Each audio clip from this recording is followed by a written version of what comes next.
What's up mga ka-laptop, no? For today's video mga ka-laptop is matagal tayo hindi nakapag-upload kasi nga may nasikaso tayo sa ating mini fish barracks at kailangan kung magbablog ako mga ka-laptop is ano na siya, tawag dito, parang fix na siya ba or ayos na ang lahat. So sinabi ko sa last vlog ko mga laptop na mag-update ako sa inyo kapag maayos na lahat yung sa mini fish barracks natin.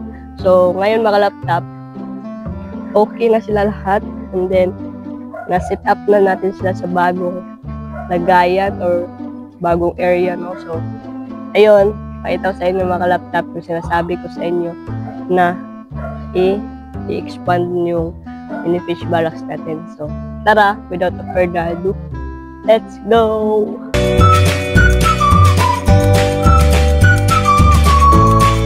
So, yun mga laptop, dito na tayo sa ating mini fish barracks. So, na-expand yung tapal mga laptop. Sobrang laki ng tapal na na inilagay natin. Ayan siya. Then, gano'n na sila kalaki. Ha! So, ganito na siya kalaki mga laptop ko. Ayan. Malaki na yung trapal at in-expand ko na din yung trapal dito sa ating mga guppies. Ayan yung mga guppies natin. Guppies na yan at saka molly. So, dito kasi yung net lang, kaso lang is mabasa yung mga tab natin. So, nilagay ko yung trapal dyan. Yan. Para hindi na tayo mag-alala kapag umuulan. Kasi kapag umuulan mga laptop, mag-overthink talaga tayo. Kasi baka mabasa na naman or mag-overlap naman yung mga tubig natin sa mga tab. So, ito na siya kalawak mga laptop. Kunti lang naman yung na-expand natin dito. Na-expand natin dyan, no? Yan. Yung nabili natin na net natin. Nabili natin yung black net ng mga kalaptop sa halagang ₱1 lang sa Shopee kasi new user kasi yun mga kalaptop. So, ayun. Nakalibre tayo ng ₱1. So, nag-ano lang tayo dyan. Parang ganyan lang. Diba? So, unahin natin dito sa ating mga tuxedo koi. Ito yung mga tuxedo koi natin, mga kalaptop. And, yung mga maliliit na mga tuxedo koi guppy na nailagay natin dito sa sa block. Dito.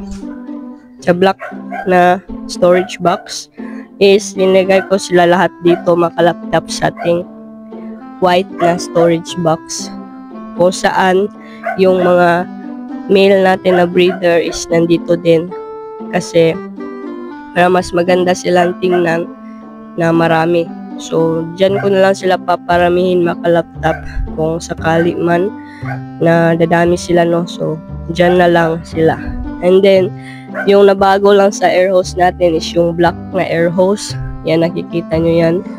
So yung kasalukuyan na ginagamit dyan na air hose is nandun sa goldfish natin, yung naka-extension dun. So, ayun, napabili tayo ng air hose. 1 meter lang naman yan mga kalaptop. And then, yung mga guppy natin, mga red dragon guppy na separate natin dito is nandito lang din naman. Mga malalaki na din. And nag-water change na ako dito mga laptop kasi naglinis talaga ako kahapon, parang nag-general cleaning at saka nag dito sa bubong ng ating mini fish barracks. So, ayun, nag-water change tayo, and then yung mga dito, yung mga sponge filter, yan, nilinisan ko yan mga kalaptop para wala nang bakterya, no? Kasi matagal na din yung ilang buwan na din yun na ginamit natin at saka madumi na talaga. So ayun, nilinisan ko at saka ito na, malakas na yung mga bubbles nila sa mga lagayan. Yan. Di na ako nahirapan na mag-ipit-ipit dyan sa controller. So, yan, maganda na tingnan yung mga guppies natin dyan. Lalo na dito sa ating mga breeder ng Red Dragon Guppy. Yan yung mga Red Dragon natin, no? Sobrang laki na, at saka wala pa silang mga fry. Yung fry ng Red Dragon Guppy natin na nandun sa na nailagay dito, lipat ko dito mga kalaptop kasi gusto ko silang isama na lahat para kapag dadami sila, dyan na lang sila, hindi ko na sila kukunin. Yung mga fry, hindi ko na kukunin yan mga kalaptop, hahayaan ko na lang sila dyan na dadami. So, next naman natin dyan is itong black molly. Feel ko malaptop, male and female to yung natira dito. Kasi naghahabulan sila makalaptop. And then, dito naman, ito na lang yung natira sa ating black molly na fry. At hindi pa din lumalaki yan. And dito tayo sa ating mga koi. Ito yung mga koi natin, no? Yan. Medyo malinaw yung tubig ng mga koi natin mga kalaptop. And then yung oxygen nila is 2 na. Reserve tong isa. At saka yung isa naman, yan yung ginamit natin last month na hindi na gumana. Pero gumana ngayon. Yan yung ginamit natin kasi wala na tayong extra pa na oxygen. So, ito tayo sa ating goldfish. Yan. Ito talaga sa goldfish is ano to, parang 100% na tayo water change kasi dito yan nakalagay, di ba? Yan. So kung hindi natin siya malilipat kapag marami siyang tubig, so yung ginawa natin is nagwa 100% talaga tayo para mailipat natin yung rooftop and then mailagay yung bagong tubig. So yan, sobrang linis na at saka green water na din kasi yung mga lumot na nandyan sa rooftop is ano na siya, nakadesign na siya dyan. So hindi na natin yung kukunin yung mga lumot. So sa mga goldfish, sa mga koi naman, mga malalaki na yung mga koi natin makalaptop, sadyang hindi lang sila makita kasi sanay sila na magtatago talaga. Yan, hati sila sa mga maliliit na koi at saka doon sa mga malaki doon sila at saka sa mga maliit is nandito sila guys. So parang group sila, 2 groups. So ayun, ito yung good news sa atin kasi hindi na tayo mahirapan maglipat or magtakip sa ating mga storage box at saka hindi na din madudumihan yung mga storage box natin kapag maambon, mahangin, yun. So, matatagalan pa talaga tayo kapag mag-water change, no? Hindi gaya nung last vlog natin na madumi talaga kapag mahangin at saka palaging mababasa ng ulan kapag umuulan kasi ito lang yung nandito yung black net. So, ngayon may trapal na tayo na hanggang dun yung haba at saka dito din. So, yun lang mga kalaptop. So, ayun lang mga kalaptop. Medyo mahaba-haba talaga tong vlog na to kasi matagal tayo din nakapag-upload, no? So, ngayon malaki na yung space ng mini fish barracks natin. So, yung kulang na lang dito mga kalaptop is yung mga isda.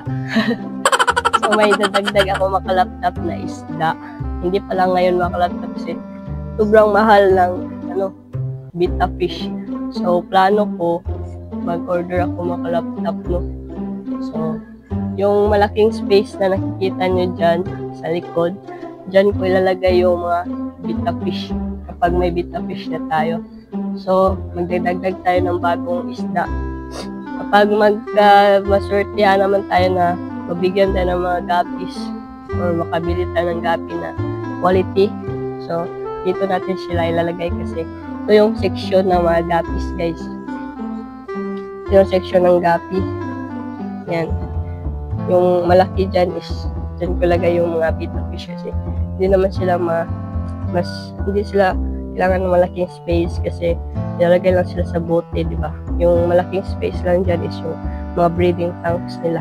So, ayan, magta-try tayo na maglaga ng betta fish sa tamang oras at tamang panahon para may budget tayo, guys. Pero yung quality na makalaptop kasi quality din yung mga pagkain natin na pinapakain sa kanila. So, kahit na ganito lang yung mga guppies ko makalaptop, yan, maganda naman silang tingnan kasi maayos yung lagayan nila. Kapag may mga bibigay naman makalaptop, pinaparami ko yun makalaptop. O, di ba? Basta yun na yun. So, yun lang makalaptop, no? Salamat pala sa panonood. And don't forget to like, share, comment, and subscribe to my channel. And click the tiny bell para pala updated sa susunod nating i-upload. So, yun lang. Yun na yung pinakamalaking o pinakamahaba na vlog natin makalaptop. At sana i-share nyo at mag-comment kayo dyan sa baba kung taga-saan kayo at mahilig ba din kayo sa mga isda. So, yun lang. Peace out.